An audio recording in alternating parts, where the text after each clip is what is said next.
Course et régate, une émission de Nicolas Venance pour actunautique.com.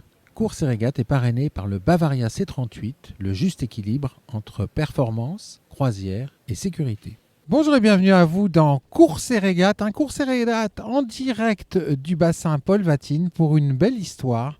L'histoire qui est portée par l'IMOCA 60 qui est devant moi, Gility Compagnie du Lit, l'histoire de Clément Giraud et d'Éric Nigon.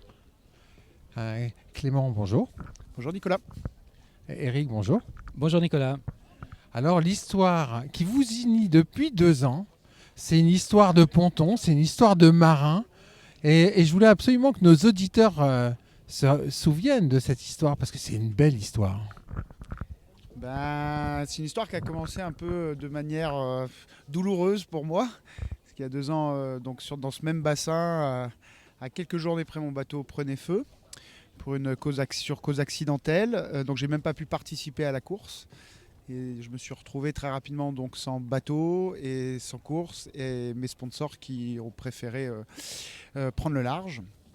Et je reçois un marin à quai, comme l'histoire maritime en a connu des milliers depuis des millénaires. Et puis je reçois un coup de fil d'un monsieur à qui j'avais proposé un prêt de voile, qui s'appelle Éric Nigon et qui est à côté de moi aujourd'hui et qui a été un petit peu la personne qui m'a permis dans un premier temps de me relever et de recroire en l'avenir puisqu'il m'a prêté son bateau pour que je puisse me qualifier pour le Vendée Globe.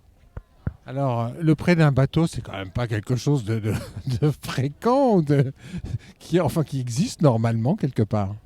Non, mais enfin, ce n'était pas mon coup d'essai, puisque j'avais déjà prêté mon Figaro et puis mon Multi 50, donc c'est des choses qu'on peut faire. Après, il faut que ce soit des marins en qui on a confiance.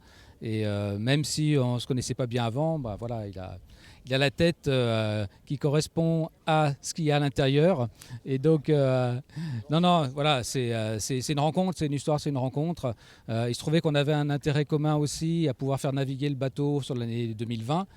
Le problème, c'est que la Covid est venue là-dessus et donc il n'y avait plus qu'une course de qualification. Moi, j'étais déjà qualifié avec la Route du Rhum et donc j'ai prêté le bateau à Clément.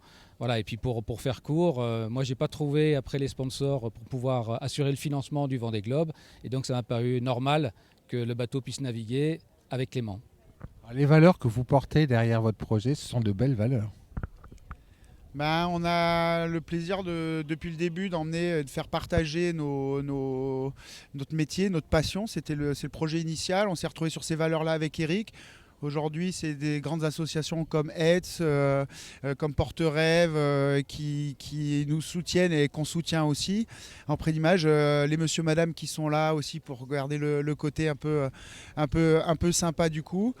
Voilà, on a tout un parterre de choses qu'on peut mettre en avant tous les jours pour porter haut et belle les valeurs de la course au large de manière générale. Merci à vous. Merci beaucoup. Merci Nicolas.